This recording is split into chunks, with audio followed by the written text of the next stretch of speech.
They say the brightest flames burn out the fastest. And in the world of billion-dollar startups, no flame burned brighter or crashed harder than Adam Neumann. Imagine this, a man, 6'5", striding barefoot into boardrooms filled with suits and billionaires.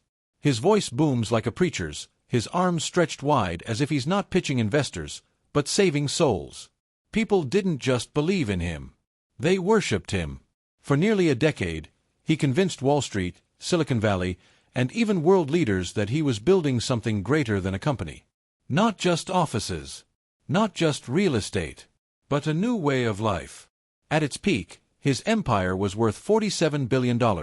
More than Ford. More than Airbnb. But in the shadows of kombucha taps and neon signs that read, "Do what you love," cracks began to form. Wild parties. Bleeding money. A culture that looked less like a workplace and more like a cult. And then, in one breathtaking collapse, it all came crashing down. This is the story of Adam Neumann, visionary, salesman, prophet, or maybe just the greatest illusionist modern business has ever seen. Adam Neumann's story doesn't begin in Silicon Valley. It begins in Israel, in 1979. Restless, dyslexic, searching for something bigger.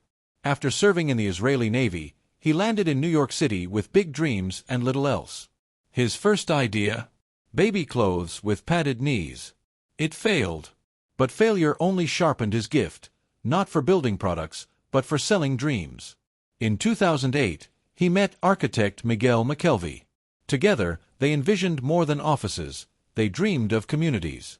Spaces alive with energy, collaboration, and identity. In 2010, they opened their first location in Soho. Scrappy. Crowded. Electric. Adam wasn't selling desks. He was selling belonging. And investors couldn't resist. By 2014, WeWork was worth $4 billion. By 2016, it stretched across continents. Adam had convinced the world that WeWork wasn't real estate, it was a revolution. By 2018, WeWork had conquered the globe. London, Shanghai, Sao Paulo. Over 100 cities.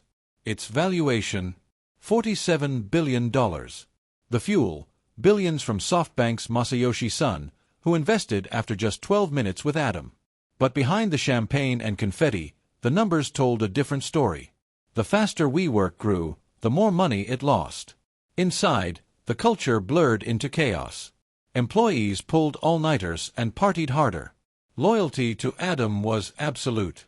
He lived like a rock star, private jets, luxury mansions, weed on corporate flights, and fantasies about becoming president of the world. Then came the IPO. For the first time, the world saw the truth. Nearly $2 billion in annual losses, conflicts of interest everywhere, and Adam secretly selling back the trademark, We, to his own company for millions. The illusion shattered. The IPO collapsed. In weeks, WeWork's value fell from $47 billion to less than $10 billion. Adam was forced out. Thousands lost jobs. The revolution was over. WeWork still exists today, but it's a shadow of the empire Adam promised. As for Adam, he walked away with hundreds of millions. In 2022, he launched Flow, a new real estate startup, once again promising to reinvent how people live. And once again, investors gave him hundreds of millions. Adam once said, WeWork isn't about renting desks. It's about building community. But in the end, his empire was built not on community, but on belief. And when the lights came on, the illusion dissolved. So the question remains, was Adam Neumann a visionary ahead of his time? Or just the greatest salesman Silicon Valley ever saw?